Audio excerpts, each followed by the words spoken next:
Okay, we just got some big news that they said was not going to be ready for the launch, but it looks like they pushed and got it ready for 0.3. Now let's just watch this real quick, then we'll talk about it. During the third Edict content reveal, we announced the new asynchronous trade system that allows you to purchase items instantly from other players, even when they're offline. But one feature we didn't quite have ready in time for the reveal is the in-game market browser. Well, it's ready, and we know a lot of players have been looking forward to this one. Open the browser by clicking here. Search for the item you're looking for. Then click the purchase button to be immediately teleported to that player's hideout, where you can purchase the item from their shop. I'll get it here quick smart. They don't even need to be online. Almost all the functionality of the website is available here. You can search using many different filters, sort everything how you want, and buy it instantly. Happy trading!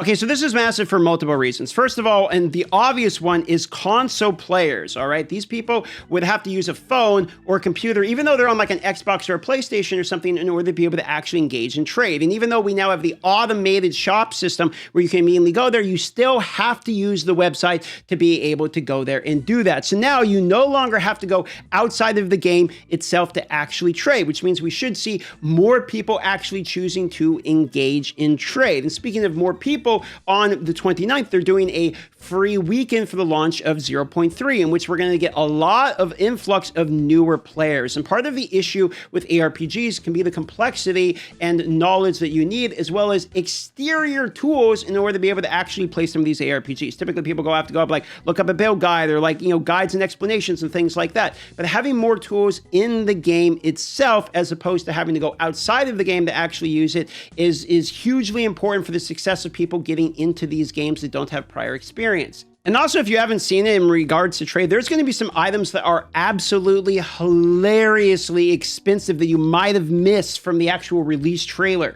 As an example, there are lineage supports coming to the game, which are like a unique, a legendary type of support that you can only have one of. And some of these are actually completely nutty. So if you look at this one here, hits with supported skills treat enemy monster elemental resistance values as inverted. So let's just say a monster has 75% resistance. It effectively means it's stopping 3/4 of your damage before we talk about things like exposure or curses. Just 3/4 of your damage, and you're doing 25% if you're doing elemental damage to it. But inverted means it actually has negative 75% resistances, which means not only are you hitting for all of what your base damage would have been, you're actually getting a multiplier on top of that. So for this one, for instance, it's 7x. If you're hitting for 1,000 damage on 75% resistances, you're hitting for 250. But now if you have this one and it's inverted, that 1,000 damage you would have hit is actually 1,750, which is 7 times the 250 you would have had. Basically 600% more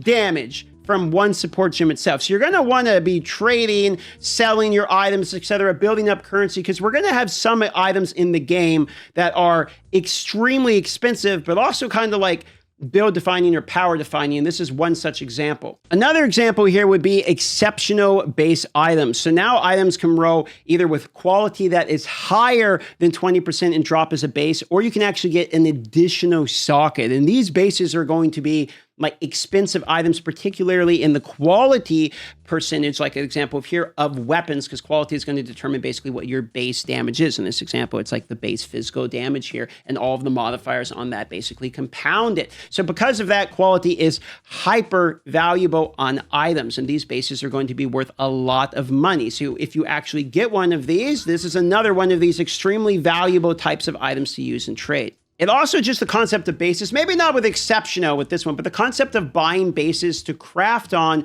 is something that will be a little bit easier with now the trade system. So picking up white bases might actually be more valuable for you to sell them in trade, because previously you'd have to go and individually purchase each base from somebody and hope they actually are willing to trade just a white base for you in case you're trying to like chance orb or actually craft on it. But now you can actually, very quickly buy these bases, these white bases to craft on through the trade market itself, or with the recombinator, for instance, in which you can recombinate one stats with the other. You can find bases that have good stats and try to slam them together with the recombinator. So there's actually a lot of things that having the in-game marketplace and in-game functionality to be able to search for it and very quickly and like automatically go and acquire these are going to help for the average users like crafting. I'm really glad they're starting to add things in-game that help or explain what to do. I think there's another example of this one here that, for instance, when we're talking about trading, like you're going to be trying to trade for something called an Undying Hate, which is a timeless jewel. And if you don't know how this works, effectively you grab this item and you drop it into the passive tree, and it actually changes what the passive nodes do around here, the notables, etc. But you see how it says, you know, defilement of 30,000, 9 souls there in tribute? Every different number one of this actually fundamentally changes where the placement of what these notables turn into is. It sounds confusing because it is. So things like this are a good example of something that as new players are acquired the game, as the game gets bigger and as they add depth to it, I really hope they continue to add like transparent UI related things to actually explain how this works. Like having a button maybe before you purchase this, the previews to show you, okay, what are the actual notables that this changes? Here's an example. So not all of these jewels that have the same name are going to add this same notable to this same position. So this is just another good example of things in the game that I hope they start to add explanations in the game itself. I love when they add, continued more complexity and more layers of things to do. I think that's fundamentally a good thing to have depth and complexity to a game, as long as it is something that people can actually understand. For instance, in this example of this jewel we're talking about here, the only way you really figure this out is you either own the damn thing or there's a third-party website for how this jewel exists in PoE 1 in which you have to go and like actually calculate it out. And even with the third-party website with the tool, it's still kind of a pain in the ass. So this is just a good example of this philosophy. Overall, this is a massively beneficial change to literally everybody. So now you can just very easily be able to do everything in game, and I absolutely love that. Anyway, that's about it. See ya.